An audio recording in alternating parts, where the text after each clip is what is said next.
Fala pessoal, mais um Resenha com TF, mais um programa pra vocês, mais um episódio 0, 1, 2, 3 e agora episódio 4 com meu querido amigo Felipe Gabriel, uma salva de palmas pra ele. Jogou muita bola, é parceiro, que é resenha de parceiro hoje, né? Que a amizade existe desde que jogou no Botafogo, depois a gente ali, graças ao Sérgio Manuel, a gente foi estreitando mais esses laços de amizade. Felipe, e a carreira aí, como que tá? Tá bem, primeiro agradeço. Agora não é mais brasileiro, né? Não, ainda sou, né? Vive mais nos Estados Unidos do que aqui. Mais lá do que aqui. Primeiro agradecer o convite aí, sempre bom estar contigo, né, a gente poder bater esse papo aí, essa resenha. Um amigo que, né, cobria já Botafogo na época que eu joguei, e depois a gente acabou estreitando nossa amizade aí. Muito obrigado pelo convite, bom estar contigo aí. Eu que agradeço, Felipe. É mais um episódio aqui pra gente bater um papo, contar um pouco da sua trajetória atual, um pouco também da sua trajetória futebolística. O que você está fazendo agora? Eu gosto de abrir a entrevista para o pessoal entender o que o Felipe Gabriel está fazendo neste momento, o que você tem feito, como que anda o Felipe Gabriel? Então, eu estava nos Estados Unidos e nessa pandemia, né, eu queria muito fazer gestão, era uma vontade minha de fazer gestão, né, no esporte, mas como eu fui para os Estados Unidos, acabei também, tinha essa ideia de começar a trabalhar com agenciamento e intermediação de atleta. Eu gosto muito mais dessa parte fora de campo do que dentro. Até porque muitos amigos me pediam, né, falavam, pô, Felipe, vai especializar, vai virar treinador, né? Pô, você é um cara que tem muito entendimento tático, você é um cara que tem um perfil bom e tal. Mas eu sempre gostei muito dessa parte fora de campo, né? Então hoje eu montei minha empresa, né? E hoje então eu faço agenciamento de atleta e intermediação, né? Inclusive tem dois jogadores no Botafogo na base. Quais são os jogadores? Tem o Joaquim e o Lucas Pinedo, sub-15. É bom, hein? É, o capitão da equipe. Teve o ano passado, foi titular 16, né? Então, um atleta, se Deus quiser, aí vai dar muitas alegrias aí para ele e o Lucas aí pro Botafogo. E como que é esse olhar? Você tem um pouquinho do seu olhar de ex-jogador, mas tem algumas pessoas que trabalham com você. Como que funciona essa tua captação em relação aos atletas? Eu comecei sozinho, né? E já tinha um pouco do relacionamento, né, do futebol. Então a gente, ainda mais por eu entender muito dessa questão tática e ver outras coisas, eu comecei a observar um pouco diferente. Só que eu estava sozinho e esse ano eu trouxe um irmão, um amigo que, pô, jogou comigo na base, né? Então é do futebol, trouxe para me ajudar, até para ter um cara de confiança minha aqui no Brasil, porque como hoje eu moro nos Estados Unidos, então eu trouxe essa pessoa para estar comigo, que é o Everton, e pô, tá sendo muito legal o trabalho, a empresa tá crescendo, hoje nós estamos com 17 ou 18 jogadores, legal. Então temos jogadores no Vasco, no Red Bull Bragantino, no Botafogo, né? Temos jogador em Portugal também. Então, que é o Rodrigo, né? Que é o Rodrigo Dantas, e tem um da base também, tem o Alex que está no Fácil de Ferreira também. Pô, legal. Né, hoje 15 anos, está treinando 18, então assim, esse olhar, vídeo o dia inteiro, assistindo muito jogo, muito material que a gente recebe e tentar você garimpar, né, e tentar dar oportunidade também, que esse próprio atleta meu do Red Bull era um menino que eu recebi um vídeo de 15 segundos dele, consegui uma avaliação no clube, ele passou em um ano, graças a Deus a vida do menino assim mudou, né, então tem um contrato de formação, está num clube com uma estrutura absurda, então esse olhar é legal, eu gosto de trabalhar. Mas em compensação você também deve receber cada DVD assim de Thiago Franklin, né, assim, jogadores com a minha categoria, dando embaixadinha assim, jogando a bola no teto. Você recebe tudo. Aí o pai, meu filho é craque. Isso aí é o que mais tem, não tem jeito. Mas a gente tenta olhar, né? E tem alguns que ainda não tem condição. Infelizmente a gente não consegue ajudar todo mundo, né? Mas, cara, eu recebo muita coisa. Tô esses dias no Brasil, cara, aí o tempo todo na rua, né? Acompanhando jogos, treino, né? Fazendo network, mas, cara, vendo os vídeos. Então, às vezes eu tô indo dormir aqui 1h da manhã vendo vídeo de atleta que eu recebo o dia inteiro. Então, assim, é todo dia chegando. E a gente vai analisando, vai filtrando para ver os atletas que a gente acha que tem algum potencial, para ver se dá uma oportunidade. E aí, nisso, ele entrando no clube, vai desenvolvendo e a gente vai fazendo um trabalho. Felipe, entrando nessa linha que você está trabalhando hoje, a gente tem alguns casos recentes de jogadores que não passaram pela base e são descobertos, né? Bruno Henrique, Jefinho no Botafogo, sim, Michael no Flamengo, sim, colocando assim os principais exemplos. Você acha que tem faltado ainda, e eu coloco os jogadores também assim em outra linha, que são dribladores. E às vezes a gente olha as divisões de base, eu até cheguei a comentar isso esses dias, que os jogadores são meio que durões, né? O drible, 1 contra 1 não tem acontecido. Você acha que faltam jogadores no bom sentido da palavra, é claro, peladeiros, né? Aqueles que partam pra cima sem inconsequentes no futebol. Você acha que às vezes a base tem tirado um pouco desse brilho?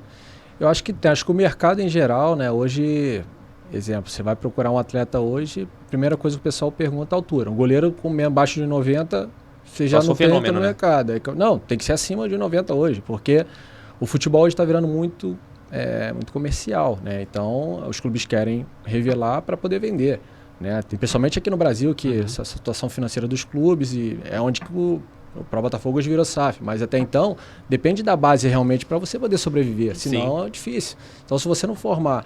E o mercado fora hoje pede isso, né? Por exemplo, você vê hoje laterais, os caras querem com 1,80 m, entendeu? Só que, tem um monte de moleque com 1,70 m, vai 75 que é bom, então é difícil. E essa questão do drible realmente, acho que hoje tem aquela questão do estilo de jogo, tá muito europeu, né? Então você às vezes acaba tirando um pouco isso da essência do futebol brasileiro, que, cara, eu acho que não vai perder. Tanto que até hoje todo mundo vem aqui buscar jogador. Por quê? Porque o brasileiro é diferente, né? Isso é fato, lógico.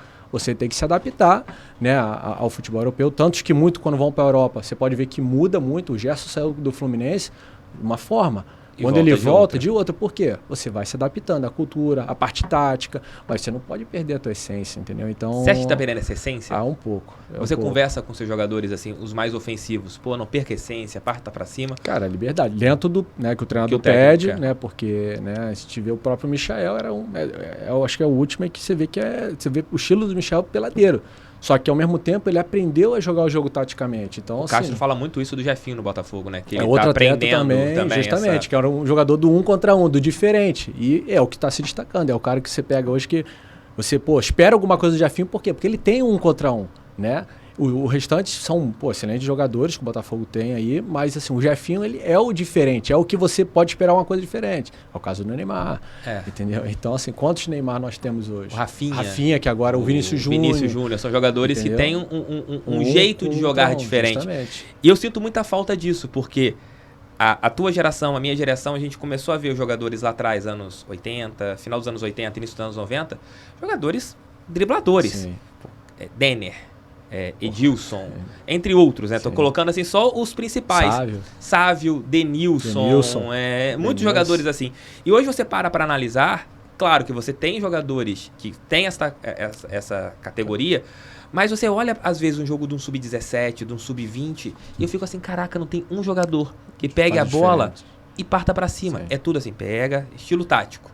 Volta para recompor, não consegue ter esse detalhe. Eu acho que os jogadores que conseguirem unir o jeito moleque, o jeito driblador, e pegando também um pouquinho da parte tática, que eu acho que está acontecendo hoje com o Vinícius Júnior, lá no Real Madrid, esse cara vai ficar rico, vai ser um dos melhores jogadores do mundo. Tanto que a temporada do Vinícius Júnior, ele sai do Flamengo justamente numa situação de aquele jogador 1 contra 1, moleque, vai pra lá, tem dificuldade no começo. Vai pro time B do Real Madrid, vira chacota de um monte de gente. Até do próprio Benzema. De um monte de gente, perfeito. E daqui a pouco vira um dos principais jogadores do Real Madrid. Então, assim, por quê? Teve entendimento, teve um tempo para poder se trabalhar, para poder ele entender que a parte tática também é importante. Você tem que jogar com bola, mas você tem que saber jogar sem bola. Exatamente. Né? Então, o brasileiro é diferente, entendeu? Não tem jeito. Então, assim, você tem que tentar. E acho que as bases, como vê muito o futebol europeu, eles querem trazer isso para cá também e às vezes acaba tirando, né? Não dá para generalizar, mas assim, uma grande maioria. Então acho que a gente não pode perder a essência do futebol brasileiro. Não tem jeito. O que tem diferente da sua época de jogador ali, que você estava na base, começando ali no Flamengo, e você enxerga hoje nos meninos que você também traz para o futebol? O que você vê? Estrutura diferente, a maneira que lidam com os jogadores, o que você queria ter na sua época que os jogadores encontram hoje? Tudo, cara. Principalmente a internet hoje, né? É um facilitador enorme, né? Hoje você passa campeonato 17, 20, brasileiro, Copa do Brasil. Você tem, todos os clubes hoje tem a TV, né? TV Botafogo, TV Flamengo, tem Vasco, né? Fluminense. Então o Sub-15 está passando. Então assim, a visibilidade hoje já é muito maior. Só nisso já é diferente. O que aconteceu? O mercado, pelos atletas, os clubes formar e querer vender, isso começou os empresários a olhar os garotos mais jovens também, porque já começava a ver potencial. Então, na minha época, que eu assinei meu primeiro contrato com o empresário, eu tinha 16 anos. Caraca. Hoje tem garoto com 10, 11 anos com empresário. O Neymar é um grande exemplo. Eu acho que eu vi a série dele no Netflix. Com 15 anos ele tinha feito R$1 milhão. Sim, 15 eu vi também. 15 anos. Justamente. Amigo, R$1 milhão com 15 anos. Um moleque de 15 anos. Aí igual eu falo pro pessoal, o Neymar é marrento. Naquela época, né? Naquela época. O Neymar é marrento. Amigão, R$1 milhão, 15 anos, você não tem cabeça. Verdade, não tem verdade. cabeça. Não tem Você com 15 você anos seria profissional, você não, os caras com essa ganhar e perde a cabeça. Imagina um moleque com 15 anos.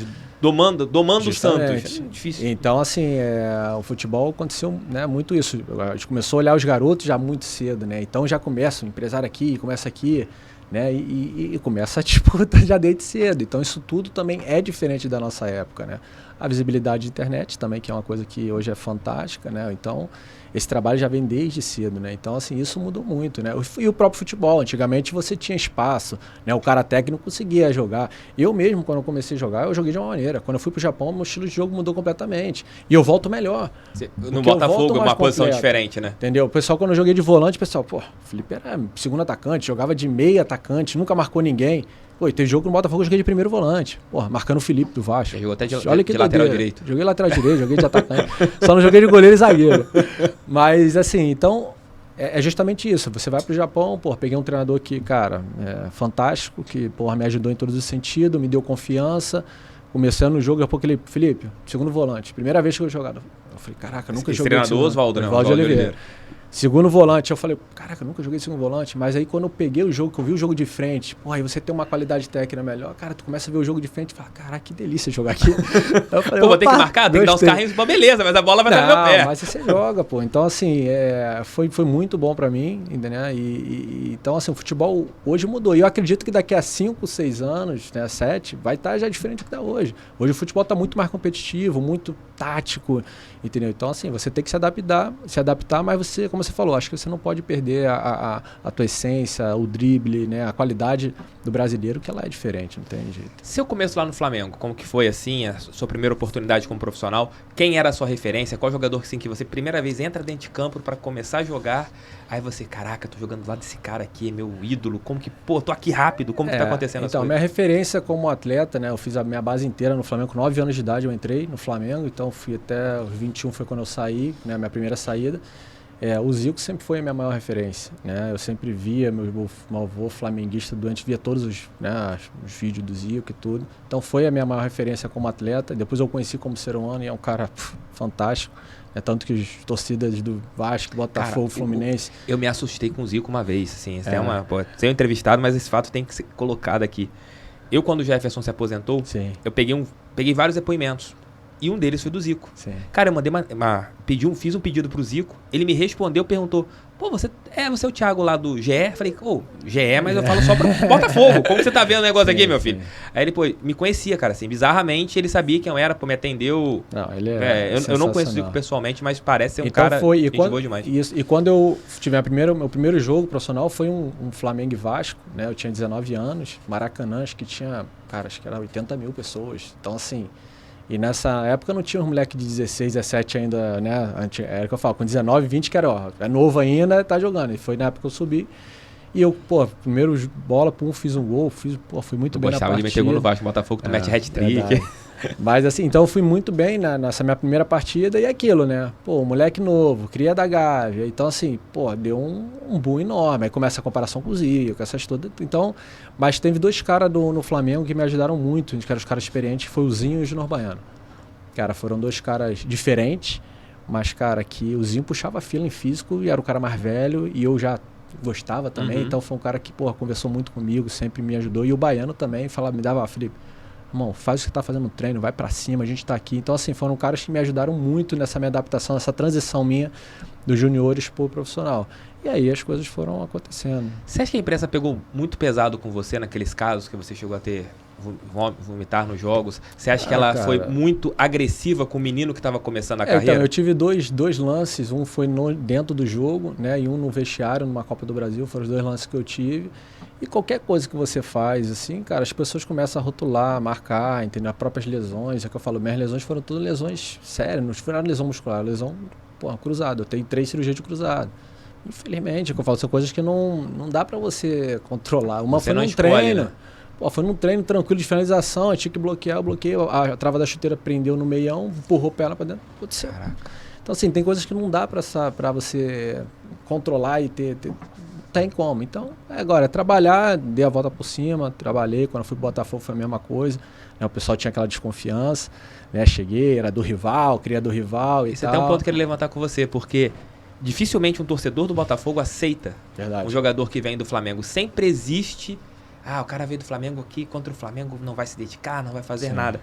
E eu sinto que a torcida do Botafogo talvez tenha mais carinho por você do que a torcida do Flamengo, Sim. na qual você passou sua vida toda. Você também sentia esse... Mesma coisa, sentimento também. Assim, a torcida do Flamengo, muita gente, gosta de mim, encontro. Muita gente lembra dessa questão das lesões, do seu caso que você comentou.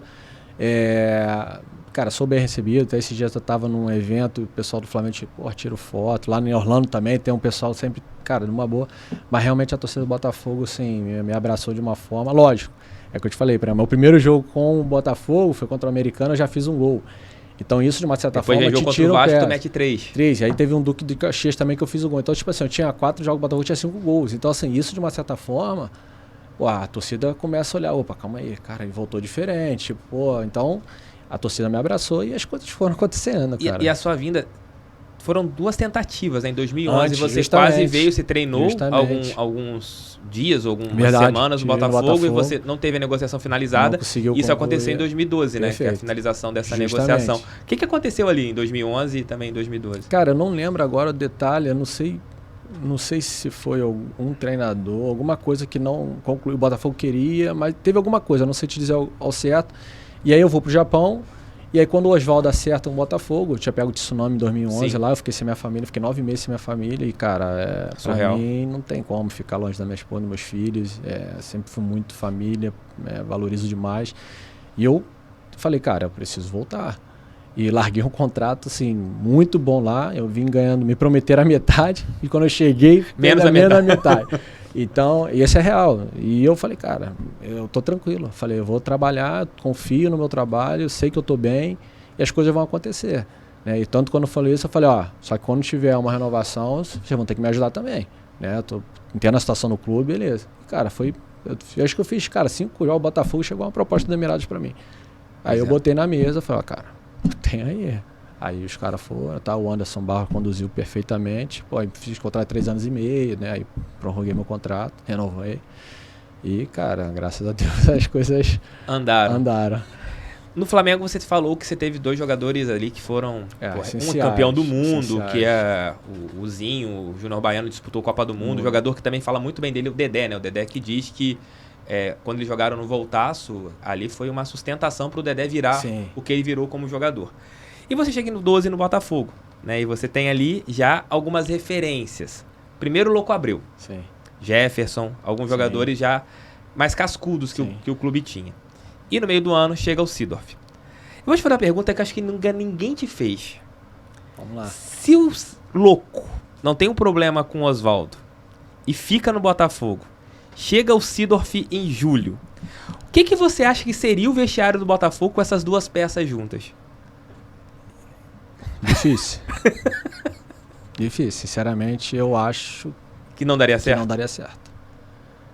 Não daria certo, até porque são 2 jogadores com personalidade, né? Forte, né? E veio diferente. Porém, é que eu falo, dentro de campo é outra coisa. Mas assim, eu acho que em vestiário seria bem complicado. Entendeu? Mas assim, eu cheguei no Botafogo, como você falou, já tinha o Louco, que era, né, referência, capitão. O Jefferson também, que, cara, é um cara extraordinário. Hoje mora em Orlando também. Tem tido contato com ele lá em Orlando? Cara, não consegui encontrá-lo. Jefferson tá fininho, né? Tá fininho, tá treinando goleiro. O Jefferson é um cara sensacional. Eu brinquei esse dia nas redes sociais, falei, se o Jefferson quiser voltar, dá pra voltar a jogar, porque tá fino. E ele foi um cara fundamental na minha vinda ao Botafogo, que assim que eu cheguei, eu lembro quando eu fui pra General Severiano, e a gente tinha treino de manhã e de tarde, e aí eu passando nos corredores dos quartos, eu batendo no quarto pra ver se tinha uma brechinha de lugar. E aí no quarto dele, eu vi que ele tava sozinho. Eu bati o Jefferson, eu fechei a porta e saí, né? Deixa o quarto dele sozinho, ele manda aqui. Tô chegando agora, velho, deixa... E aí, cara, ele abriu a porta, tava indo pro outro quarto, ele abriu a porta, Felipe, opa, beleza? Ele falou, pô, tem uma vaga aqui, pô, quiser ficar aqui, fica aqui. E aí, pô, fiquei, eu concentrado em general, eu e ele o quarto, e cara, e aí você vai aprendendo, você vai... E uma lenda, né? Não, ele dava aquela... Profissional, segurança, cara, você tem um goleiro atrás ali, cara... Dava uma paz, assim, tipo, enorme. Vamos pra frente que se chegar uma bola logo... Trabalhei com bons goleiros, pô, Fernando Praz também, pô, assim, Palmeiras, muito bom goleiro também, tive alguns outros goleiros, mas, cara, igual ele... Ele era diferente demais. Igual ele, pra mim, que eu trabalhei foi o melhor, entendeu? Ali a fase dele entre 9 e até a contusão era impressionante. Não, a rapidez. A confiança que eu falo, a confiança que ele passava era do dia a dia, né? Cara, era muito tranquilo.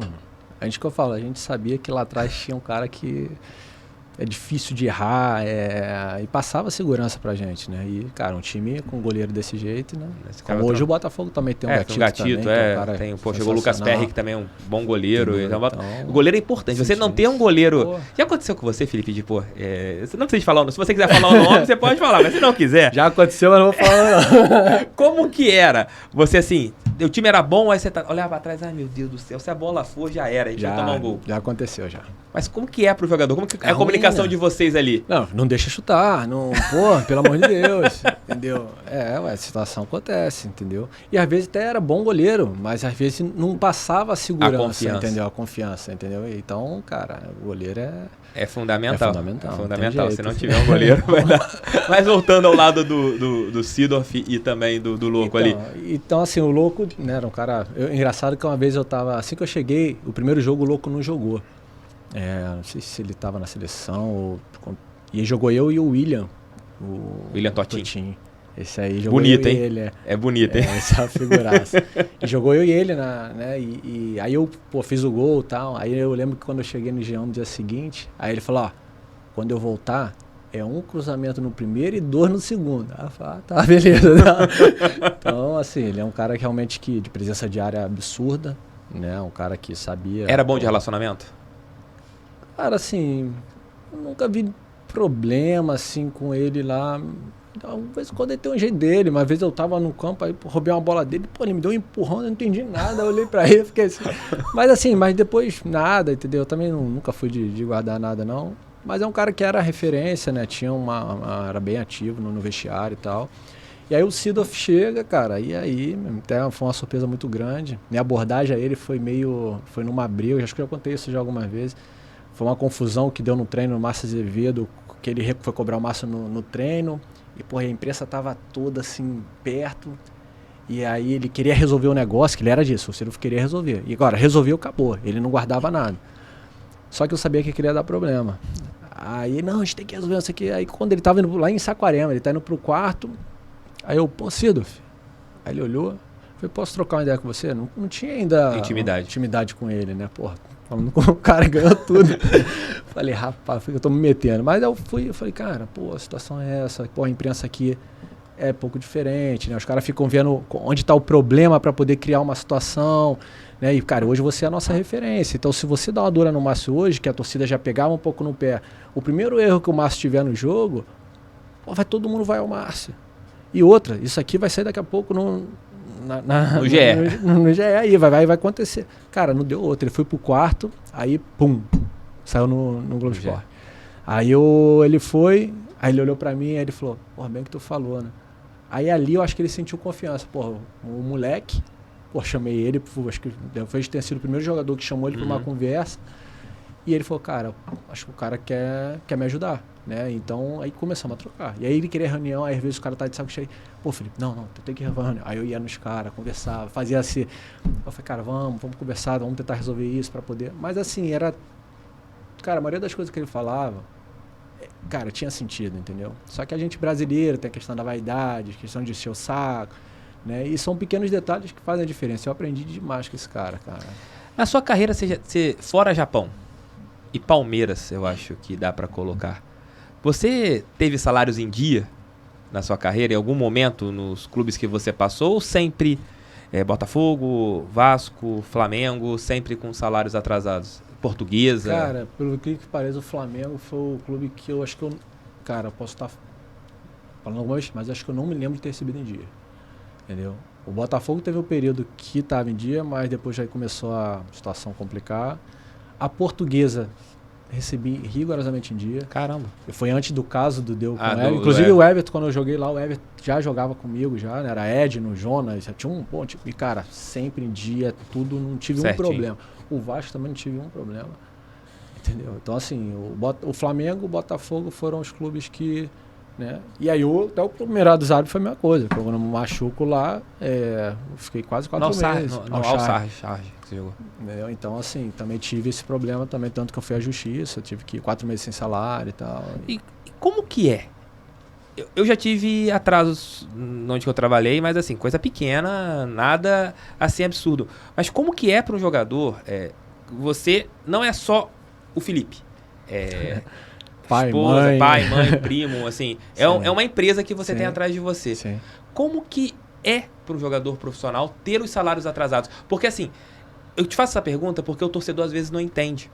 Que tá atrasado, cara ganha pra cacete. Mas então é que eu falo, é justamente isso, como falar, o atleta ele ganha, assim, a minoria, né, ganha, né, do atleta ganham bem.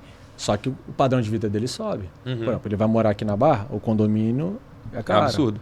Você vai ter um carro melhor, o IPVA é caro, a casa IPTU é caro. Então, assim, tudo vai subindo. E no momento que você atrasa 3 meses, cara, aí você tem família que ajuda, é pai, é mãe, né? Fora outras pessoas que ajudam muito mais gente. Então, cara, você atrasa, você começa a desesperar. Então, cara, é complicado. É igual você pegar o seguinte, imagine você, um trabalhador, lógico, com proporção diferente, vou atrasar esse mês. Pô, mas como assim? Porra, tenho que pagar a conta de luz, tenho que pagar... Tô falando assim de proporções. Cara, você vai começar a ficar desesperado. Você vai entrar em cheque especial, você vai...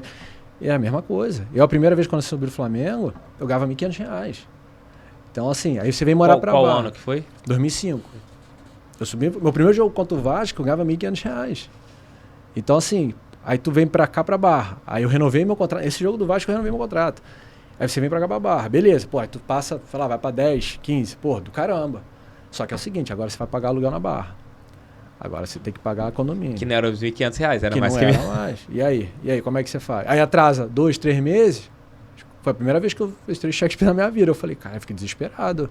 Então, assim, fora, aí tem família, aí tem pai, tem mãe, e não sei o quê. Então, assim, cara, é difícil. Então, é só o torcedor entender um pouquinho o seguinte. Imagine um cara, teu chefe chegar pra você e falar, não tem pra te pagar esse mês, segura aí. Tu vai ter que dar um jeito. E aí você começa a entrar desespero. Entendeu? Lógico que a gente tá falando, né, proporções. Só que eu falo, mas você o futebol subiu, o futebol tem a proporção parecida com quem ganha. É minoria. A maioria, na verdade. 85% das pessoas ganham de um salário do salário mínimo. Jogador que sobe ganhando salário mínimo, jogador que ainda não estourou no primeiro jogo, como foi seu caso. Sim. Eu tenho certeza que vocês ali, em um momento do Botafogo, no momento do Flamengo, vocês ajudavam. Hoje nenhum menino sobe para um profissional ganhando R$1.500. Não tem ninguém. Qual que é o salário base de quem sobe hoje por... Cara, depende muito de clube. Um clube grande, mais ou menos. Acho que sobe os meninos ganhando 7, 8. Pode ser que tenha 5, mais 6, 7, 8 para um cidadão normal, um baita de um salário. salário. Mas para um menino desse, pro menino, que é a empresa da família, não dá nada. Não dá nada. Justamente. É muito complicado. E você fala isso com os meninos que você trabalha, explicando, de repente você vai para um time, você vai ter salários atrasados. A gente já começa a conversar desde novo, né, cara? Porque todo mundo só vê o lá na frente, não vê agora. Então a gente tem o cuidado, por exemplo, os meninos agora às vezes já começa a ganhar uma ajuda do clube, né, de ajuda de custo, né, uma coisa. Então a gente já mostra pra ele, fala, cara, não é porque você tem isso, não vai gastar isso tudo não, cara, segura, tal, porque daqui a pouco tu quer comprar um negócio aqui, entendeu? De repente o clube pode atrasar, então você, entendeu? Então a gente tenta orientar. Algum técnico chegou a ter essa conversa com você, não, difícil. Assim, teve pessoas, quem me levou, quando me levou, o rapaz que me levou, que é o Rogério, me levou pro Flamengo, ele sempre conversou comigo, quando o cara não empolga, entendeu? Controla, guarda, não fica... Sempre tem, mas assim, de ter uma conversa assim, não. Entendeu?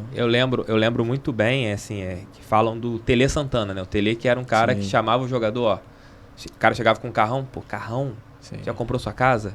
Já garantiu onde que você vai morar? Você vai morar dentro do carro? Sim, é isso mesmo. Algum jogador que atuou com você, você hoje está Cara, você vê assim, cara, esse cara tinha tudo hoje. Eu não se sei. você não quiser citar o nome... Não, eu tenho um jogador que, pô, é um cara que eu tenho um carinho enorme. Pô, jogou comigo no Botafogo, foi o Sassá. Né? O Sassá, cara, eu abracei esse moleque, cara, é um irmão, amo, né? Só que eu falo, fez algumas escolhas erradas, né? Empolgou, é que eu falo, um menino que não teve uma base, perdeu a mãe, né? Inclusive eu fui dar notícia na época do Botafogo, né? A mãe dele foi fazer uma missão, né? Missionária, e na volta sofreu um acidente e tal, então foi uma situação bem... E ele perdeu o chão. E aí eu peguei ele, pô, abracei, tanto que ele dá uma desandada quando eu saio do Botafogo. Porque, pô, levei pra minha casa, de churrasco, de estar junto, de poder, começar a me empolgar, Sassá, não, tal. Então, assim, é um cara que eu, gosto, quero até encontrar com ele aqui, ver se ainda falo com ele antes de voltar. Convida ele aqui também pro Resenha com TF, trazer ele aqui pra conversar um pouquinho. Nele. E é um cara que eu, amo de paixão, mas é um cara que, né, inclusive quando ele vai pro Cruzeiro, né, que ele tem a negociação, que ele foi bem pra caramba e tudo. Eu lembro que na época ele tinha 2 carros, não sei se era um Porsche, um Camaro, um carro, e eu falei, irmão, eu tava na Emirados, eu falei, irmão, pra quê? Não precisa ficar com isso, fica com o carro, vende o outro, guarda um dinheiro. Mas é aquilo, né, cara? Empolgação. Amigos. Então, amigos, justamente. Então, assim, é um cara que com um potencial enorme, cara, uma força incrível, Sassá, treinava bem, tava vendo, fazia gol, sabia fazer gol. E não tem atacante no estilo dele, são poucos, entendeu? Só que aí algumas atitudes, algumas decisões dele, e aí que eu falei, cara, você plantou, vai colher, não tem jeito. Você chegou a pegar o Adriano na base do Flamengo?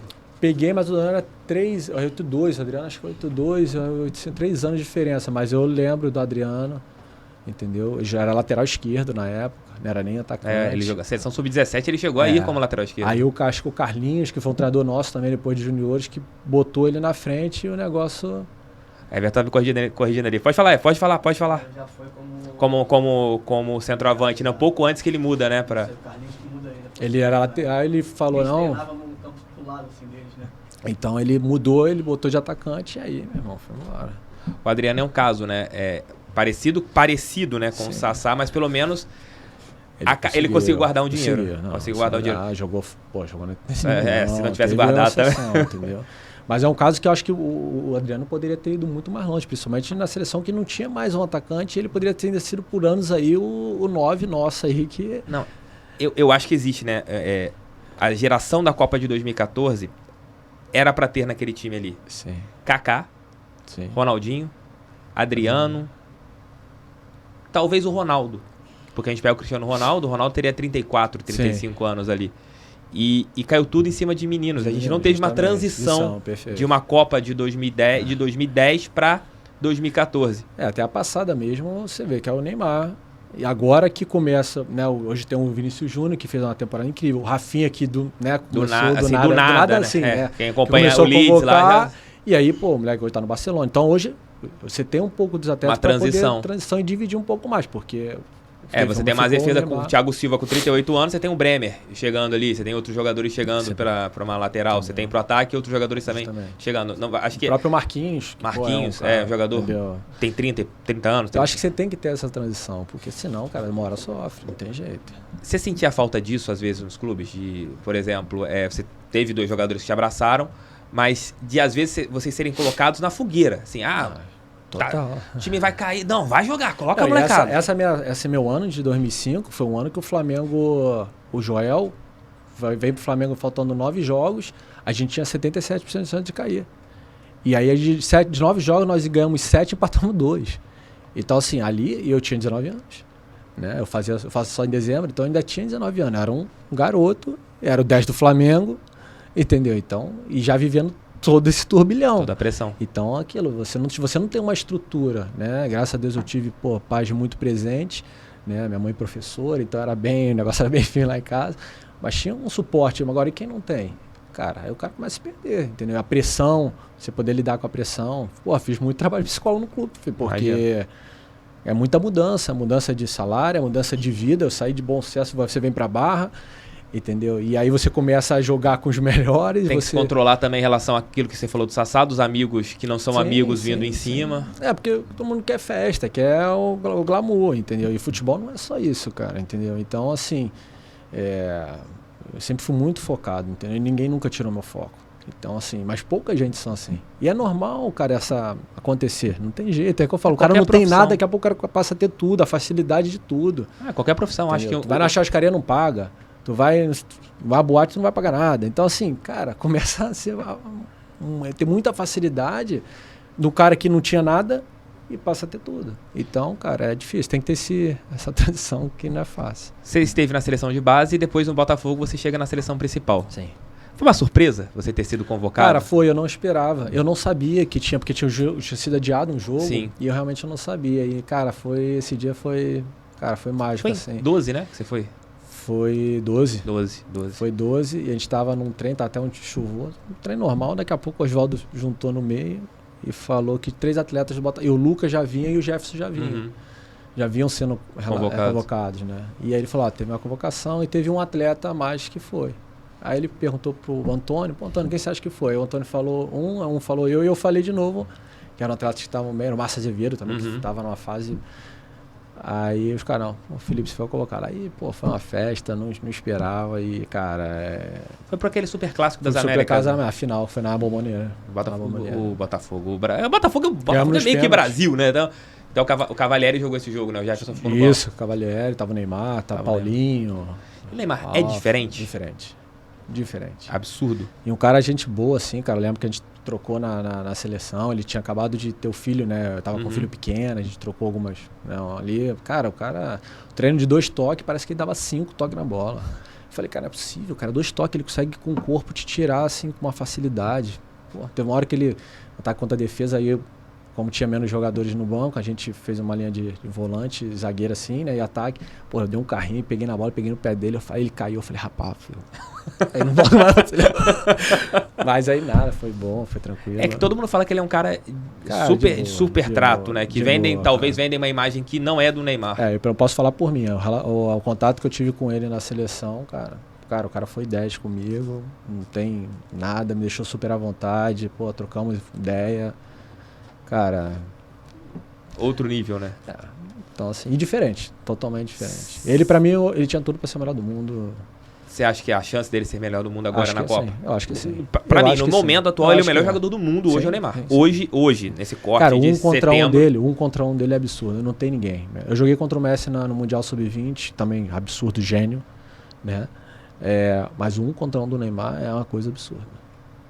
Ele consegue ter também a conclusão, que é difícil, tudo, né? Ele é de direita e esquerda.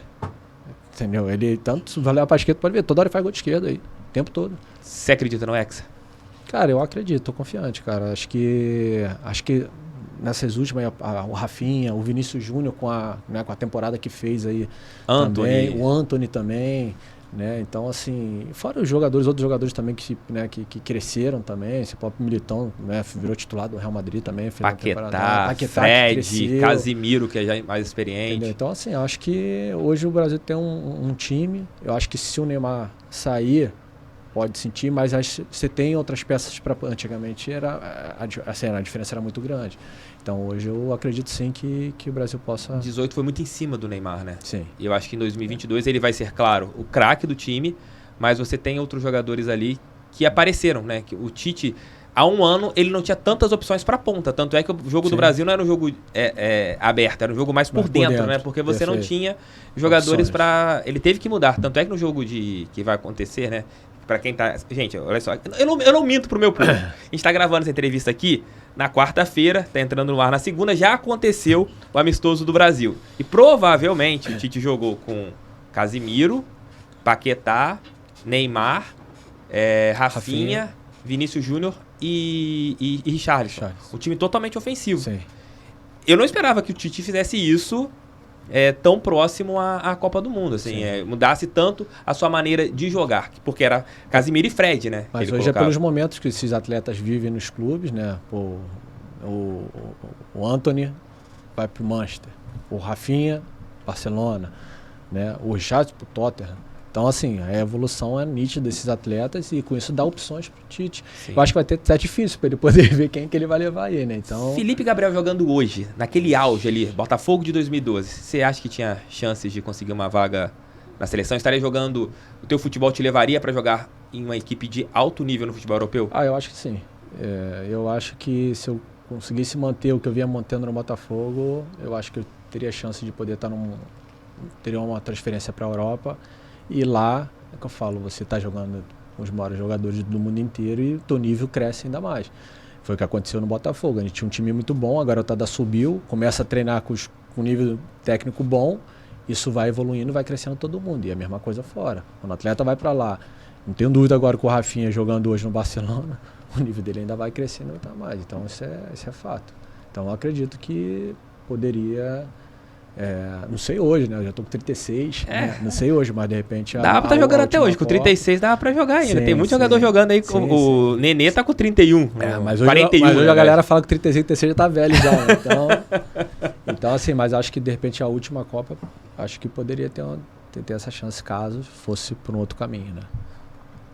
Você tem um sentimento de, não posso falar frustração, mas a palavra é frustração, de não ter conquistado um grande título com a camisa do Botafogo, naqueles anos ali de 12 e 13, de você talvez não ter terminado a temporada de 13 no Botafogo, tendo em vista isso que eu falei, que você poderia ter ido para um campeonato de altíssimo nível, mas por tudo que estava acontecendo, a sua venda acabou sendo para o outro lado? Cara, assim, eu não tenho arrependimento e frustração de nada. Eu acho que eu sempre fui muito intenso e onde eu fui eu me entreguei, me dediquei, tentei fazer o meu melhor.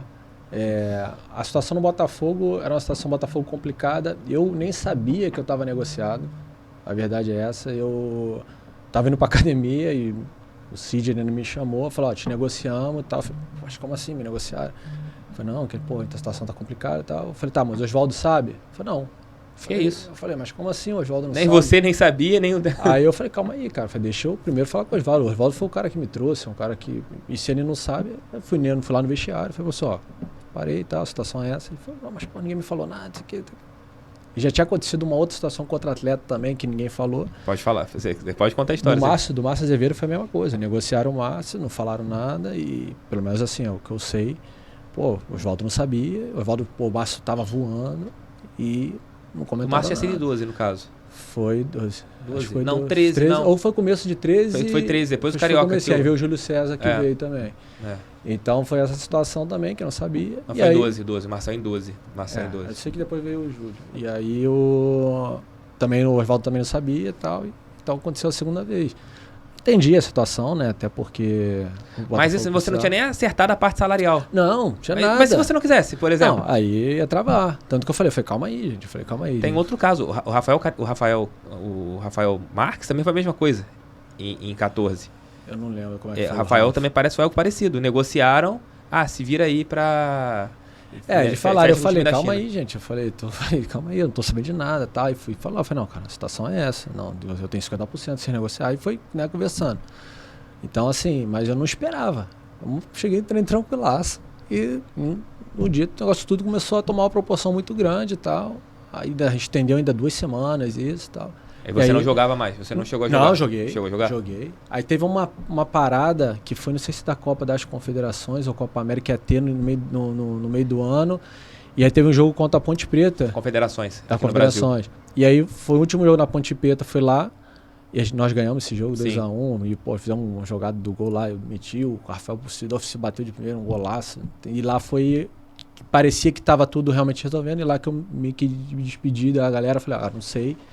Mas provavelmente pode ter sido a minha última partida com o Botafogo e tal. E aí foi. Se não fosse a parte financeira, aquele time de 13 tinha ganho o Campeonato Brasileiro e Copa do Brasil? Grande chance. Cara, eu falo que, pra todo mundo que me pergunta desse time, eu falo o seguinte: eu ia pro jogo e perguntava de quanto a gente ia ganhar. A minha confiança era tão grande, eu falei: vamos ganhar de quanto hoje? Era assim, cara.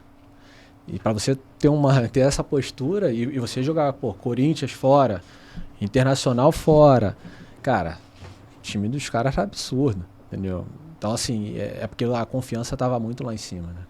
E a gente, movimentação, a gente já sabia, né, o que a gente podia contar. Os garotos, vindo, voando, Vitinho voando, Gabriel, Dória, os moleques com personalidade, cara, tava tudo encaixado. Todo mundo comenta isso, que se a gente não tivesse perdido algumas peças, assim, fosse até o final, acho que, cara, a disputa seria grande aí, grande chance de ser campeão brasileiro. O grupo era fechado pra caramba, isso eu lembro muito bem. O Botafogo jogava em Volta Redonda direto, então eu tava sempre... Tinha uma boa convivência com vocês ali Sim. também e pude ter essa sensação. Mas o lado do fechamento do Newton Santos, isso foi um choque para Atrapalhou vocês. Bastante. E até financeiramente, né? Que é a partir dali Tudo. que parece que degringolou lógico, financeiramente. Você começa a não entrar o dinheiro que entrava, né? A jogar em casa, né? A torcida tem que mandar. Até que Volta Redonda também, a gente foi, né? Fomos campeões Carioca lá e Você meteu gol no Vasco lá. Entendeu? O primeiro jogo foi contra o Vasco. Teve jogo, verdade. Então, assim, mas sim, a gente sentiu, né, a situação, né, não tem jeito. Mas ali as coisas começaram a... E até hoje a gente não sabe, de uma certa forma, aí, que eu falei, são outros assuntos. A gente tem que... Mas a gente acabou sentindo bastante. O André Silva, né, que ele é sensacional, ele deu uma entrevista a um podcast, foi até ontem, falando do Glorioso Connection, que é especializado em Botafogo. Ele disse que foi assim, surreal. O Botafogo tinha acabado de fechar o name rights com a Caixa, que é cobrir todo o ano de pagamento. Perfeito. Eu lembro disso aí. E à noite fecham o Newton Santos. É loucura, né? Perfeito. É loucura total. E você vai pro Palmeiras depois. Você pega o Palmeiras do começo dessa mudança que leva a equipe hoje a ser a mais forte do futebol brasileiro. Sim. Bicampeã da América, virtual campeão brasileiro. Como foi chegar no Palmeiras naquele momento, nas mãos do Oswaldo, pediu a sua contratação ali, e ver o que o Palmeiras virou hoje? Como que você enxerga isso? Cara, justamente estava nessa transição, né, de clube. O Palmeiras tinha passado momentos complicados nos anos anteriores. Era o Paulo Nobre já o presidente? Paulo Nobre presidente. O cara sensacional também. Foi um dos presidentes que eu mais, assim, me identifiquei. Um cara que veste a camisa, o cara que faz de tudo pelo clube. Cara, vibra e, cara muito 10, muito 10. E justamente fazendo toda a reestruturação do clube, né? Então, muita contratação. Então, assim, bem na quantidade e, às vezes... acho que a minha própria contratação Palmeiras, ela é errada no fato do seguinte: o Oswaldo me pede e logo o seguinte o Oswaldo manda embora. Então, assim, aí vem um outro treinador que já conhece. Cada treinador tem, né, o seu jeito de jogar, isso também acaba atrapalhando um pouco, né? Então, assim, mas é um clube que eu sabia que as coisas iam acontecer. E aí, na minha opinião, ultimamente levou um cara que é sensacional, que é o Anderson Barros. Muita gente não gosta, pra mim... É isso que eu quero entender. Todos os jogadores amam o Anderson Barros, a gente vê muita restrição em relação... No Botafogo tinha, mesmo ele ganhando 2 títulos da América, a gente vê nas redes sociais o torcedor palmeirense criticando o Anderson Barros. O que acontece? Ele tem um defeito muito grande. Ele é um cara que não gosta de aparecer nos momentos bons e no momento ruim ele põe a cara. Então as pessoas só vê ele no momento ruim, né? Vocês falam isso com ele, os jogadores? Já falei pra ele. Ele não gosta, não adianta. Entendeu? Ele é low profile total. Só que é o seguinte, é um cara que o que ele fala contigo, ele cumpre, né? E isso pro jogador... Botafogo ficou um tempo sem grana e tudo, cara. E ele conduzia aquilo lá de uma forma... Tanto que quando ele sai... Foi em 12, ele sai de 12 pra 13. O próprio Seedorf, que era... E o Seedorf não caiu, porque o Seedorf adorava ele, cara. Entendeu? O Seedorf adorava o Anderson. E uma vez eu encontrei com o presidente lá no Florida Cup, lá nos Estados Unidos, né? O Maurício, que era o presidente, depois do Paulo. E ele me perguntou, e eu falei, cara, vocês fizeram a melhor contratação, foi o Anderson Barros. Ele não tinha sido campeão da Libertadores. E eu falei, cara, um cara que sem dinheiro, ele conseguia montar um time, fazer e ter o vestiário. Imagina com um clube que tem a grana, que tá organizado, que tem tudo para se tornar a maior potência do Brasil. Então, assim, cara, eu sabia que as coisas iam acontecer. E o próprio Abel Ferreira, né, que é um técnico, ele parece, a imprensa paulista diz, né, que ele meio que colocou a sua permanência atrelada à permanência do Anderson Barros. Porque existia agora com a entrada da Leila a chance dele... comentando dele sair já tinha já. Mas o Anderson, o Abel fala a mesma coisa que você. Melhor dirigente que eu já trabalhei, melhor profissional que eu já trabalhei. É que eu falo, não é só eu. É o que você falando, cara, todo mundo, se for a grande maioria, vai falar isso dele. Então, assim, e por que o pessoal mete um pau no cara? E eu falo, cara, a vida inteira trabalhou em clube que não teve condição, né, financeira de montar. E, cara, quando ele tem agora no Palmeiras, o cara ganhou já 2 Libertadores. Vai ganhar o brasileiro. Provavelmente agora vai ganhar o brasileiro. É o que? É sorte? Sorte não é, né? Então... E teve o Vasco. Também. Sim. Um papo que nós tivemos há algum tempo, você fala que quase voltou pro Botafogo. Sim. Foi em qual momento? Antes do Vasco? Foi ali antes de você ir pro Palmeiras? Eu tentei voltar ao Botafogo eu não sei o que é que aconteceu, mas eu tentei. Fiz um contato que eu queria voltar e para mim não tinha negócio nem de salário, nada. Mas eu não sei o que foi que aconteceu na época. Mas foi ali nessa fase de Vasco e depois aí até no Boa Vista, quando eu saio, que eu vou jogar o Carioca pelo Boa Vista. E aí também, e eu tava bem, também tava tranquilo. Fiz até a gente chegou na final contra o Flamengo, Sim. pelo Boa Vista. Tentei essa volta ao Botafogo, queria voltar ao Botafogo. Mas não aconteceu e aí depois eu fui para os Estados Unidos e aí Parou. falei, deixa eu ficar por aqui. Descansar tá bom, ficar com a família, né? Tá bom. Mas o Vasco, como que foi ali? Cara, também foi muito surpreendente. Peguei o Eurico Miranda, né? A gente tinha uma imagem dele, cara, um cara folclórico e eu ficava, né? Com medo do Eurico, né? Não, você não sabe, porque você tem uma imagem dele, mas, cara, eu vou te falar assim, pra treinador e pra jogador também foi um cara, sensacional. Um cara que, meu irmão, banca, não deixa ninguém se intrometer, faz seu trabalho, ninguém deixa ninguém de fora se meter. Então passava uma tranquilidade muito bom para se você for perguntar a todo mundo aí, os treinadores que trabalhou lá, os caras vão falar, não vai falar nada dele, porque ele dava esse respaldo. Os jogadores gostavam dele? Gostavam dele. Porque os jogadores do passado, né, a gente vê muitas críticas, né? Pedrinho critica muito, o Edmundo é meio que relação de amor e ódio. Sim. Mas na sua passagem a gente escuta histórias, né, do passado com algumas coisas, principalmente o moleque era da base e tudo assim. Mas assim, eu posso falar pelo que eu vivi, né? Então o que eu vivi, cara, apertou a mão, falou isso, cumpriu. Então assim, pra mim é o que vale. Eu posso falar pelo que eu vivi, não pelo que os outros viveram, né? Mas a gente escuta algumas histórias, né, da molecada e tudo, né? Mas assim, cara, comigo eu não posso falar nada, cara. Eu sempre fui muito bem tratado lá, cara, me trataram super bem. O que eu falo, foi um clube que não me deveu nada, cara. Então, é difícil, né? É difícil sair de um clube... Não, e como é que eu vou falar de alguma situação, né? A gente sabe hoje, né, como é que está a situação do Vasco hoje, é diferente da minha época. Só que também agora está entrando também um grupo também, né? Então espero que o Vasco também, né, consiga subir. Acho que bom pro futebol carioca, né? Eu acho que essa soberania do Flamengo é ruim, futebol carioca. Mas foi um clube que se preparou para isso, então também tem todos os méritos. E ver o Flamengo da minha época, que eu subi profissional, que eu treinava no Ninho, que era só o cano de chuveiro, era cimento, não tinha estrutura, e eu fui lá em abril agora, cara, e você vê aquilo lá, cara, é absurdo. Dizem que é igual um hotel, né? É absurdo. Então, assim, cara, a gente fica feliz, né, de ver a evolução, que o clube realmente se organizou, né, espero que acontecesse com os clubes do Rio também, tanto o Fluminense, Botafogo, o Vasco, porque o futebol tá indo para esse caminho, cara, se você não profissionalizar, não se organizar, cara, você vai ficar tomando na cabeça, vai ficar subindo, descendo, divisão, não tem jeito. Você morando nos Estados Unidos, você tá bem perto, né, de futebol. Não sei se você acompanha de perto a MLS, se você Acompanho um pouco. Lá todo mundo tem dono. Sim. E eu até fiz um vídeo no meu canal falando sobre isso, que o ano que vem no Campeonato Brasileiro da Série A, já garantidos, né, com donos. O Botafogo, com o John Textor, o Vasco, que deve subir com a 7-7, o Bahia, Red Bull, esqueci até do Red Bull. Red Bull, você tem o Bahia agora com o City Group e o Ronaldo, que não sei se você chegou a jogar com o Ronaldo na base, tem um relacionamento com o Ronaldo com o Cruzeiro. Sim. Então, você já tem quase um quarto do Campeonato Brasileiro, se eu não estou falando errado. Tem outros clubes já em... O Cuiabá tem dono, só não tem investimentos, tem outros clubes que estão tentando. Acho que o América Mineiro, América Mineiro também. Tava... Então você tem... O São Paulo também tem um projeto que está estudando, o Atlético também tem projeto também. Você acha que em quanto tempo, com a sua experiência de futebol, agora com a sua experiência como gestor, né, como quem gere a carreira de atletas, também é um gestor, e você fez cursos em relação a isso. Você acha que poucos clubes brasileiros não serão SAFs daqui a algum tempo? Não, acho que sim. Portugal já é a grande maioria.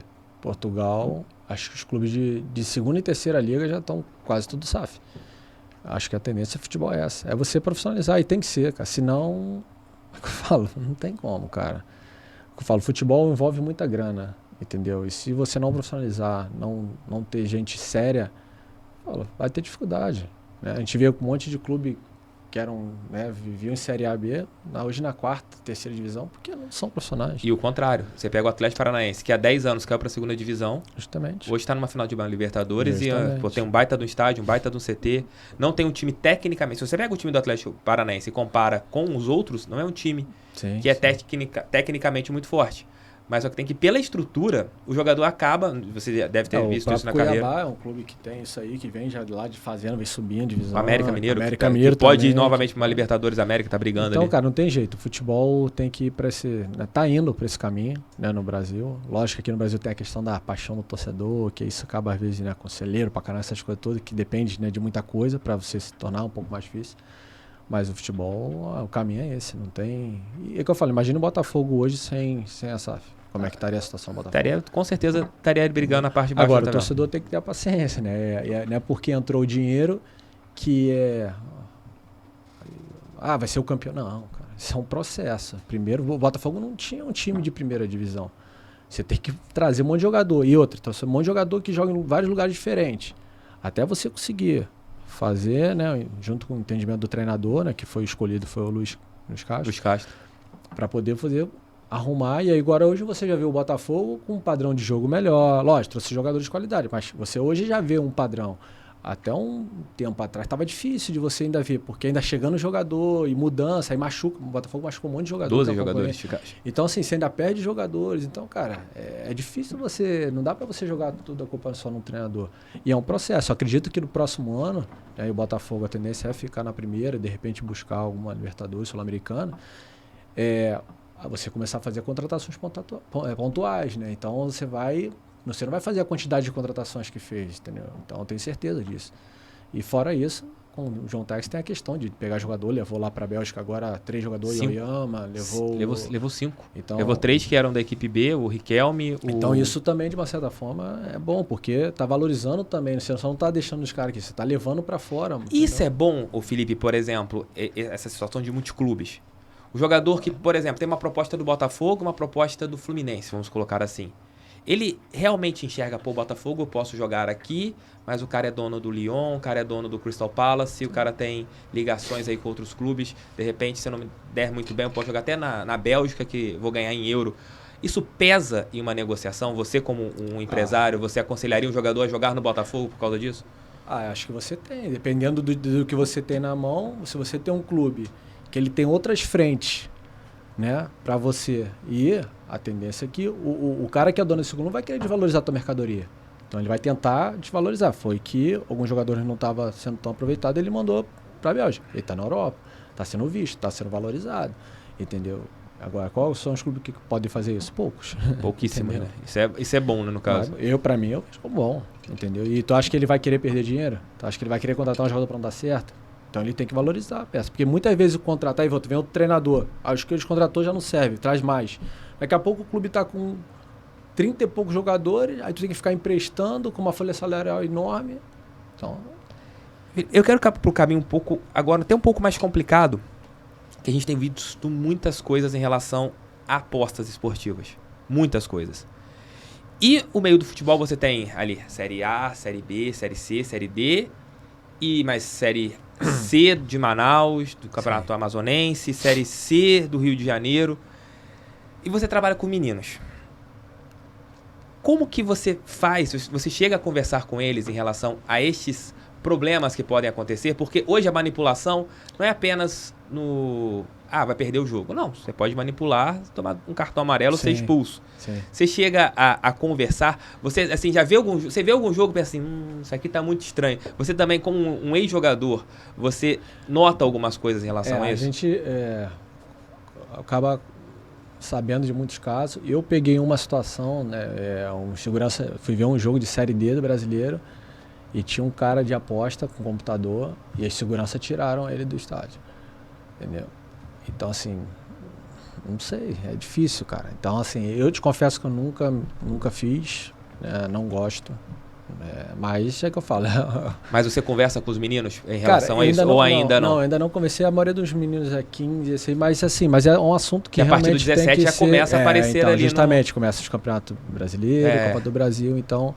Mas é um assunto que tem que se tomar cuidado porque chegam. Eu tinha um clube, um amigo estava no clube, ele estava tocando e esse cara recebeu uma ligação oferecendo um dinheiro para entregar um jogo. Esse cara comentou comigo. Então não foi ninguém que inventou. Ele falou, Felipe, você conhece? Eu falei, não faço a mínima ideia. E aí passa, mas e usa outras pessoas para poder chegar, porque não vai o cara direto, entendeu? Então, assim, é uma coisa que tem que tomar muito cuidado, cara. É muito preocupante, né? Porque... É o que você falou, hoje não é só na questão do resultado em si. É, É um o cartão escanteio. amarelo, um escanteio. Já né? vi histórias de jogadores assim que chegavam... Eu te confesso que eu não domino muito porque eu, cara, nunca nem quis saber muito esse negócio de aposta, porque eu não faço, então... É, porque não são as casas, deixando bem claro que não são as casas que são culpadas, Não. são realmente quem aposta. Sim. Eu já ouvi um caso de um jogador que ele tava no banco, seria banco no jogo, ele mandou pros amigos assim, ó, eu vou tomar um cartão, pode fazer uma aposta. Aí o que acontece? Um lance besta, que não tinha necessidade, esse jogador vai e toma o cartão. Teve alguém, não de site de aposta, mas falando até que foi um treinador que falou que negócio de cartão de... Como é que foi? Negócio de pontuação que tem do negócio da Cartola. Que não queria tomar um cartão amarelo. Ex-técnico. Acho que foi o... Esqueci o nome dele agora. Thiago Nunes. Thiago Nunes. Então, cara, mano... É bizarro, assim. Cartola, é bizarro. Imagine a aposta que envolve dinheiro, entendeu? Que é mais concreta.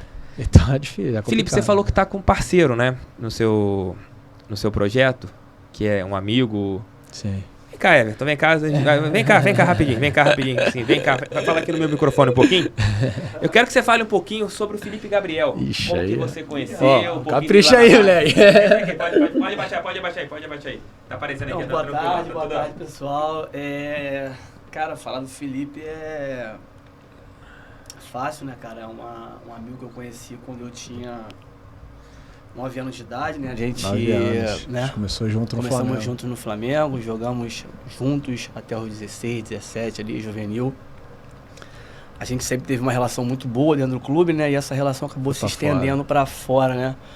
Onde a gente conviveu muito em carnavais, natais, ano novo. A gente ia muito pra casa da região de Lagos, aqui pra Bom Sucesso também, né? Eu morava em São Gonçalo, né? Pra ir pros treinos era mais longe. Às vezes ficava aqui, né? Ia lá passar 2 dias, ficava 10, 15. Morava, né? Comidinha. Silvinho, a cara que não tá mais aí, ó. Peço desculpa, mas é porque a comida era boa, né, cara? Então, vou aproveitar assim para contar um pouco, né? Assim, acho que eu podia contar muitas passagens, né? Sobre muitas situações que a gente viveu dentro de campo. Mas assim, eu acho que o jogador é mais fácil, vocês têm mais acesso, né? As pessoas que estão vendo acabam tendo mais acesso ao jogador, né? Por conta da imagem, de uma série de coisas. Mas eu vou contar um fato aqui que pouquíssimas pessoas sabem, né? Além da minha família, além da... Acho que a família dele, esposa, enfim. Um ou outro amigo talvez eu tenha contado, mas... até porque ele é muito reservado, né? Felipe é um cara muito do bem, né, mano? É um cara que como a pessoa chama sempre, né? De príncipe. Onde ele chega é o príncipe, Porque é um moleque muito correto. Fazia sucesso com a mulherada lá na... Rapaz, fazia, mas esse moleque, por incrível que pareça, sempre teve a cabeça muito boa, cara. Eu ficava só nas rebarbas, né? Porque eu sou mais feinho, né, cara? Era o rebote, isso aí. E ele sempre teve a cabeça muito boa, sempre namorou muito cedo, noivou cedo, casou cedo, pai de família exemplar, enfim, filho, irmão. Mas voltando ao que eu vim falar, né? Quando a gente para de jogar, né? Que foi o meu caso, a gente passa por um momento de transição que é difícil, né, cara? Não é muito fácil, né? Eu acabei parando cedo por uma série de situações.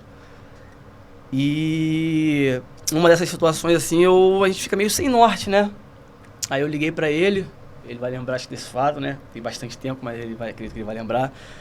Falei que eu tava passando por uma situação delicada, né, financeira. Eu até me emociono porque eu lembro bem, né, assim... Porque por conta de uma série de coisas dentro do futebol, às vezes você não consegue fazer uma grana, né? A maioria dos jogadores, na verdade, é assim, né? É uma parcela grande maioria. Uma parcela muito pequena obtém sucesso, estabilidade financeira, e graças a Deus ele fez parte disso. Mas nunca mudou o jeito de ser, sempre foi a mesma pessoa comigo. E quando eu parei nessa transição, eu liguei pra ele e falei, cara, eu tô numa situação difícil, né? Porque a gente fica um pouco sem norte, eu tava precisando de me especializar. E aí apareceu a oportunidade de eu fazer um curso, mas eu estava descapitalizado na época. E, assim, muito rapidamente, ele não questionou nada, ele simplesmente, quando eu fui ver, existia um dinheiro na minha conta, que era para eu poder pagar o curso. E aí eu paguei meu curso e minha vida começou a andar a partir dali. Então, isso acho que mostra um pouco do caráter da pessoa boa, do amigo, do irmão, né? Que a gente se trata como uma irmandade mesmo, né? Porque... O legal desse caso é que aí vai muito dele também, porque...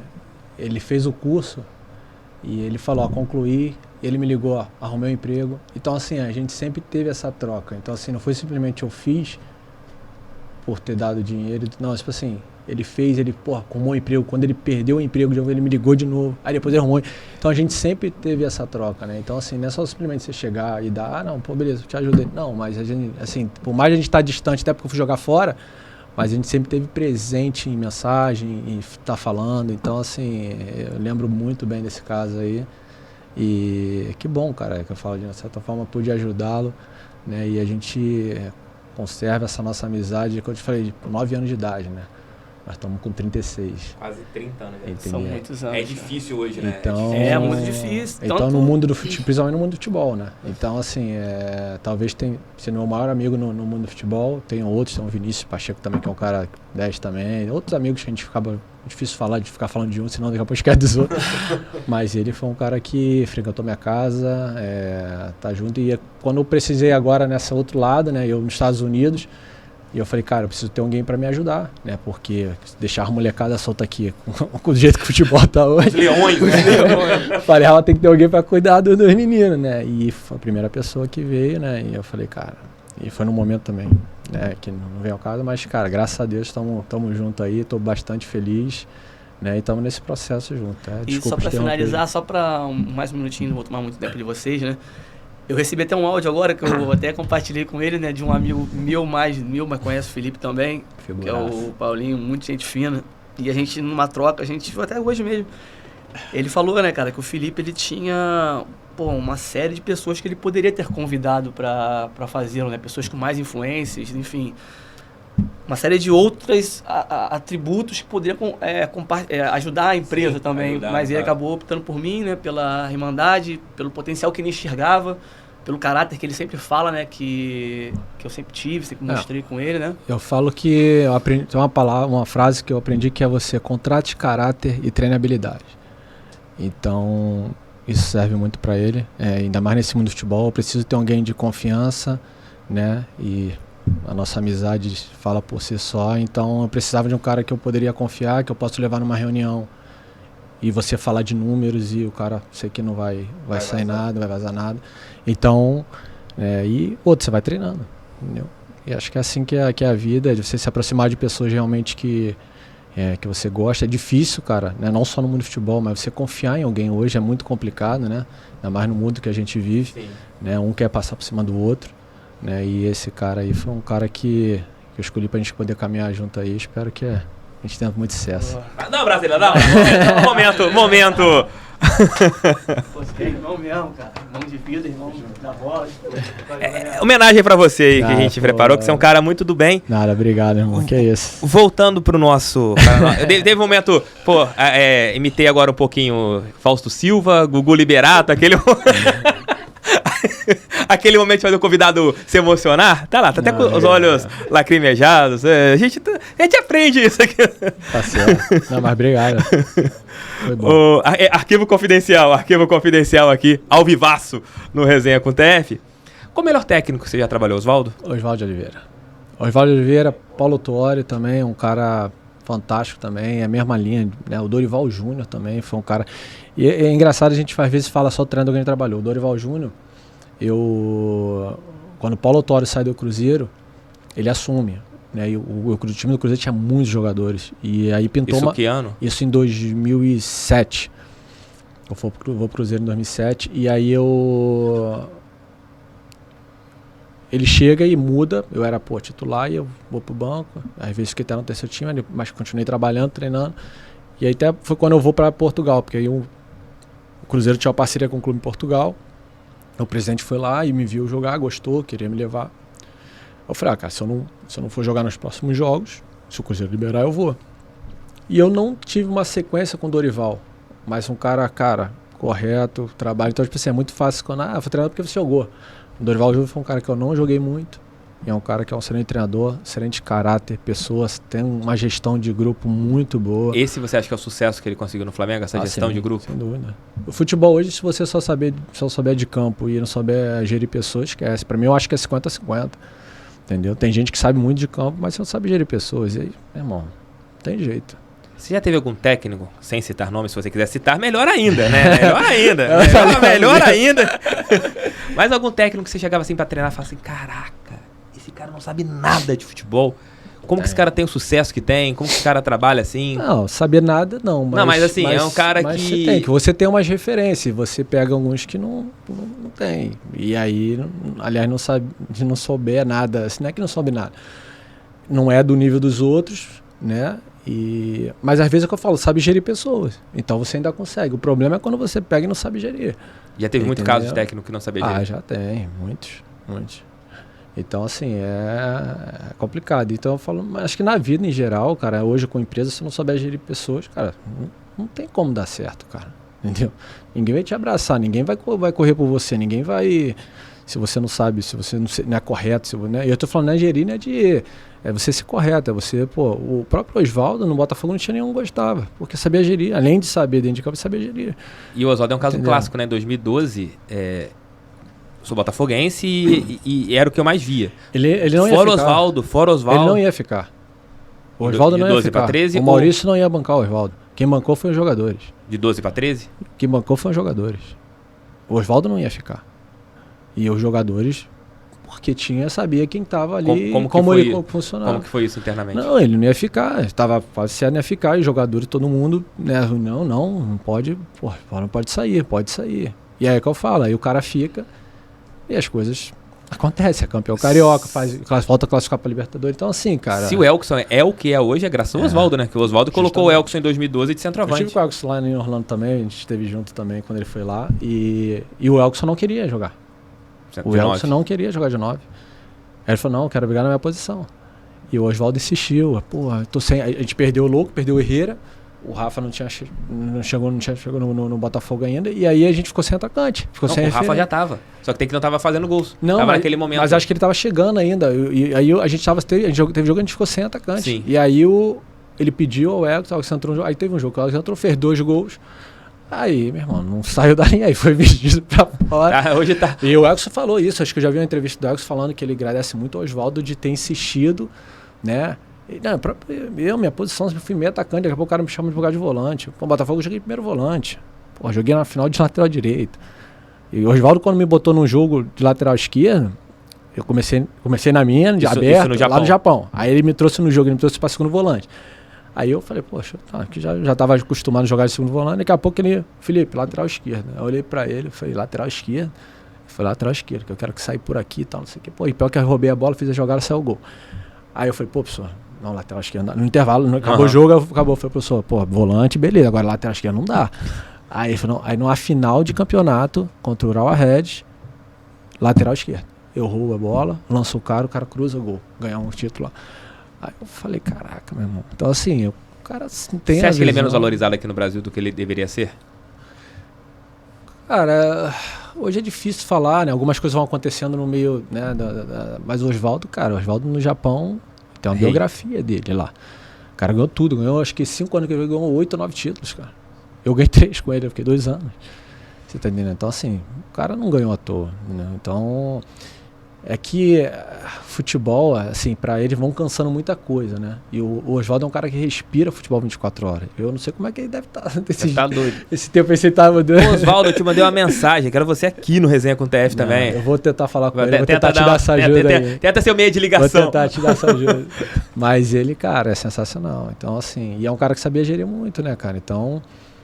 e outra, tipo, me passava confiança. E em muitas entrevistas no Botafogo, o pessoal, pô, mas você vai jogar de volante? Eu falei, não, mas eu vou jogar e a responsabilidade é minha. Não é do treinador. Se ele tá me botando ali, primeiro que ele confia em mim. E outra, pô, eu ficava olhando o Renato jogando. É que eu falo, você tem que ser malandro. Aí você vai pegando os caras da posição, vai vendo movimentação, como é que o cara joga. E eu treinava de meia, mas eu tava o tempo todo olhando o Renato jogando. O Renato jogava de terno. O Renato acabava o jogo e não suava, mas eu falei, cara, é possível, cara. E não tomava cartão, né? Roubava? Não tomava, e era lençol pra lá, lençol pra cá. Eu falei, aí eu via o movimento de corpo dele, eu falei, aí quando eu comecei, inclusive no jogo que eu jogo de volante na final, é no lugar do Renato, que ele, não sei se ele foi suspenso ou se ele se machucou, e eu vim jogar uma final contra o Vasco de volante no lugar dele. O jogo da Fernandinha Maia, né? Entendeu? Da reposição. Então eu vim jogar e faço uma partida muito boa. Monstruosa. Entendeu? Então assim, a galera, pô, Marcão Felipe jogando de volante, mas eu já jogava lá. E é que eu falei, a responsabilidade é minha. Se eu fosse mal, era Posicionamento do Seedorf também, né? Ele teve essa conversa com o Seedorf de tirar o Seedorf de 10 e passou o Seedorf para como se fosse um segundo atacante. Então, na verdade, o Seedorf foi o seguinte, na movimentação nossa, o Seedorf toda hora caía pro lado esquerdo. E era onde é que eu ficava. E aí, ele falava, não, aí você entra. Aí eu falei, não, beleza. Eu falei, mas se você perder a bola, você vai acompanhar o lateral? Aí ele ficou me olhando, eu falei, você tava bolando eu e você o tempo todo. E era essa troca, e a gente trocava com o Oswaldo isso. Só que o Oswaldo deu muita liberdade, tanto para eu, Seedorf e Lodeiro. A gente ia falar, vocês podem se movimentar o que vocês quiserem. Só quero que quando perder, cada um esteja na função do outro. Porque eu preciso ter o time armado. Não. Cara, aí era mole jogar. E na movimentação a gente não ficava fixo. Eu ia para o lado direito, o Lodeiro vinha por dentro, o Seedorf abria. Só que quando na hora de defender, eu e Lodeiro, a gente esforçava um pouco mais para deixar o Seedorf mais perto da área, né? Porque eu não ia fazer o Seedorf ficar voltando lá atrás. 50 metros. Então, assim, a gente tinha esse entendimento, né? Então, o Lodeiro era um cara, não parava, meu irmão. Pra lá, pra cá, e bola o tempo todo, chato. E corria pra tudo que é lugar. Então, assim, a gente conseguiu. Aí o Rafa, malandro também, começou a trocar, fazer a troca com ele. Às vezes o Seedorf virava atacante, o Oswaldo botou ele próximo da área. Talvez, acho que foi o clube que o Seedorf fez mais gols na carreira dele. Pô, fez não sei quantos gols, mas por quê? O Oswaldo não teve entendimento. 22 gols, por aí, isso aí. Então, assim, o Oswaldo foi esperto, foi malandro. Falei, vou deixar o nego pé da área. Acabou, finalizava bem, inteligente, protegia. Pô, lá no jogo contra o Cruzeiro que ele jogou, foi brincadeira, que a gente ganhou de 3-1 lá. Que dá uma tapa dá uma arrancada, deixa o Leandro Guerreiro pra trás e dá eu faço, depois o tapa que ele dá, entendeu? Então, absurdo aqui, 3-1, né? 3-1 pra gente. 3-1 pra gente. Pô, tem aqui, vamos falar que eu tô pensando, não tem que esconder o time, que vai falar pra gente aqui. Lodeiro, você encontrou com ele lá no Não Estados encontrei, trocamos uma mensagem uma vez, mas eu não consegui encontrar com ele lá, mas o Lodeiro já foi, acho que MVP na Liga. O Orlando o Orlando tá na final do Mundial. Tá no Mundial. Tá no... Ganhou ele não joga não, ele joga no Seattle. Falou. Seattle. Foi o primeiro clube americano o time do João Paulo. Que ganhou e vai para o Mundial. Vai para o Mundial. O time, João Paulo, muito azar, né? No primeiro tempo... machuca o joelho. Tá em fase final de recuperação. Também. De repente pode até jogar um Mundial pelo tempo. O João já estava muito bem no Botafogo. Foi João, bem também. João tem um estilo parecido com o seu, estilo parecido com o do Renato. Um jogador que começou como 10 e depois deu uns passos para trás. Muito bom jogador, muito bom jogador. Felipe, só posso te agradecer. Nada. Redes sociais, passa aí pra galera, como o pessoal quiser te encontrar. A molecada que tá vendo aqui a entrevista e quiser mandar também ali um videozinho, de repente alguns Thiagos Franklins mais qualificados também, se quiserem mandar vídeos aí pro Felipe, como que a pessoa faz. O Instagram é Felipe Gabriel 11, da empresa FG Soc oficial, então podem lá mandar lá o vídeo, a gente vai tentar, te confesso que assim, é difícil porque às vezes é muito vídeo, mas eu tento ver todos os vídeos, né? Tem uns que é difícil, mas... Os Thiagos Franklins. Mas a gente tem que olhar, porque a gente não sabe, né? Então, a gente tenta fazer o nosso melhor. Infelizmente, não dá, às vezes, para dar atenção para todos. Mas, cara, espero que um dia a gente possa ter uma estrutura ainda maior ainda, para que a gente possa atender e ver. Né? Tem muitos talentos aí espalhados aí pelo Brasil, né? E, às vezes, tem uma criança precisando de uma chance, né? E mesmo... a empresa evoluindo e crescendo, eu quero continuar fazendo esse trabalho de realmente pegar aquele que está lá onde dá uma oportunidade num clube menor para poder desenvolver. E quem sabe, é o que eu te falando, eu tive um agora recente que aconteceu isso, da região dos Lagos, 15 segundos de vídeo, tinha perspectiva de nada e trouxe ele pro Boa Vista, foi pro Serrano Red Bull. Então, cara, em um ano a vida do menino mudou. E prioriza o Botafogo, os craques. Você achar um camisa 10 clássico, centroavante matador, o Tiano, eu quero colocar. Tiano é parceiro, Tiano a gente. Quero colocar esse menino no Botafogo aqui. Não, bom te ver, meu amigo. Obrigado aí vocês. Volta, vai ficar mais quantos dias no Brasil? Fico mais uns 4 dias, eu acho. Hoje é quarta, 5 dias. Mais então você vai para os Estados Unidos o dia que a entrevista estiver entrando no ar. Então é isso aí, vou chegar lá, isso aí mesmo, perfeito, verdade. Chego lá no dia da entrevista, mas obrigado aí pelo convite, você sabe que você é legal no futebol que é isso, né? Que a gente acaba, às vezes, trabalhando junto e a gente acaba depois levando a amizade. Acho que é o mais legal, acho que isso que é o bacana. Eu sempre prezo Você vai criticar o jogador, se você fizer Eu uma tenho partida certeza ruim. que você já me xingou também, então. Mas é Pouco, isso aí. pouco, não te minto, não. Pouco. Não, mas faz parte. Mas sim, você cara. critica jogador, você pode falar alguma coisa. Meu lado de jornalista tem que saber Lógico, criticar. O Felipe lógico. Gabriel foi mal no jogo. Sim. A vida pessoal do jogador, pra mim, É lógico. é o que você tem que deixar de lado, que Lógico. acho que isso faz com que você estreite as relações. E acho que a gente hoje tem Sim. uma grande amizade. Tem muitas amizades com muitos jogadores de 13 ali. O Rafa é parceiro até hoje. A gente sempre tá trocando ideia. Jefferson, pô. Cara, quando o Jefferson me atende e fala Tiagão, porra, eu faço xixi na calça. Porque, pô, é o Jefferson, né? Sérgio Manuel também. Serginho, Tem não, Serginho não. Sérgio- O Serginho, uma história. Sérgio é Essa você sensacional. conhece. Sérgio jogou no Voltaço ali em 6 e 7. E, pô, eu sou muito fã do Sérgio Manuel. O Sérgio Manuel é o meu maior ídolo no Botafogo, é o Sérgio Manuel. Merecido. E eu esbarrava com ele de vez em quando em Volta Redonda. Eu tinha medo de chegar perto dele. Eu nunca dei um abraço e nunca cumprimentei o Sérgio Manuel porque eu tenho medo dele. Não, Porque, o cara assim, é sensacional. a idolatria que eu tenho por ele, assim, é algo... Cara fantástico. Fantástico. Ele tem quando vir no Brasil. Ele falou que vai na minha casa comer um churrasco. Então, assim, Pô, o que eu vou fazer? Às vezes que me convida, Tá dentro também. Filipão, Irmão, obrigado, Bravo. sucesso pra você aplauso no programa Felipe aí. Gabriel. Tamo Mais junto. um convidado aqui no Resenha com o TF. Eu tenho certeza que vocês curtiram a entrevista. Deixem um like. Se você não for inscrito, inscreva-se. Sigam as redes sociais do Felipe Gabriel. Essa semana, mais uma entrevista aqui pra vocês. Se vocês não viram as anteriores, assistam também. Dê essa moral para esse careca que vos fala. Seu Pod, o local que a gente grava aqui o podcast, sempre parceiraço da gente. Tamo juntos. Um abraço, fiquem com Deus e fui. Valeu, galera!